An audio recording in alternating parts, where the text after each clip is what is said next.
പത്മജ കഴിഞ്ഞ തവണ തോക്കുന്നത് 900 ചില്ലുവാനും വോട്ടാണ്. കോൺഗ്രസ് സ്ഥാനാർത്ഥിയായിട്ട് മത്സരിച്ച അന്നെതിരെ നിന്ന് സുരേഷ് ഗോപിയായിരുന്നു നമ്മൾ ആലോചിക്കുക. CPI കാൻഡിഡേറ്റ് ജയിച്ചു.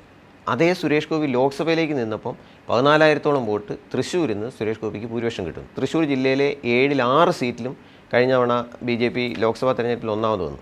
നിയമസഭയിലേക്ക് വരുമ്പോൾ ശരിക്കും A ക്ലാസ് മണ്ഡലം ആയി തൃശ്ശൂർ ഒരു വിജയം എല്ലാവരും പ്രതീക്ഷിച്ചു. അതിൻ്റെ ഒരു പരിതസ്ഥിതിയും തൃശ്ശൂർ എന്ന് പറയുന്നത് ജയിക്കാൻ പറ്റുന്നൊരു കാൻഡിഡേറ്റുമാണ് പത്മജ. ഞാൻ പറയുന്നത് വ്യക്തിപരമായല്ല, കമ്മ്യൂണൽ ഇക്വേഷനൊക്കെ നോക്കുമ്പോൾ പത്മജയുടെ സ്ഥാനാർത്ഥി നല്ല പോസിബിൾ കാൻഡിഡേറ്റ് ആയിരുന്നു. പക്ഷേ എന്താണെന്ന് വെച്ചാൽ നിപ്പി പത്മജയ്ക്ക് കഴിഞ്ഞ തവണ BJPക്ക് കിട്ടിയതിനേക്കാൾ 12,000 വോട്ട് നഷ്ടപ്പെട്ടു. 12,000 വോട്ട് തൃശ്ശൂർ നഷ്ടപ്പെടുക എന്ന് പറഞ്ഞു കഴിഞ്ഞാൽ അത് പത്മജയ്ക്ക് മാത്രമായിട്ട് സംഭവിച്ചൊരു തിരിച്ചടി എന്ന് പറയേണ്ടി വരും. കാരണം കോൺഗ്രസിൽ നിന്നപ്പം 1000 വോട്ടിന് തോറ്റിരുന്ന ഒരാൾ BJP പിന്നീട് അവിടെ വലിയ വളർച്ച കൈവരിച്ചൊരു സ്ഥലത്ത് 12,000 വോട്ടിന് തോക്കുക എന്ന് പറയുമ്പോൾ അത് ആ രീതിയിലൊരു ഒരു പക്ഷേ ചിലപ്പം ആ സീറ്റിൽ LDFന് എന്താ പറയുക സ്ഥാനാർത്ഥിത്വത്തിൽ ഒരു ചെറിയ പിഴവ് സംഭവിച്ചുകൊണ്ടും ഇതെല്ലാം ഇങ്ങനെ മാറാൻ സാധിക്കും. കാരണം അവിടെ ആലങ്കോട് ലീലാവശം വന്നപ്പം CPI എന്ത് സംഭവിച്ചു? സിറ്റിംഗ് സീറ്റിലാണ് ഈ വലിയ തിരിച്ചടി നേരിടുന്നത്. UDF അപ്രതീക്ഷിതമായിട്ട് ജയിക്കുകയും ചെയ്തു.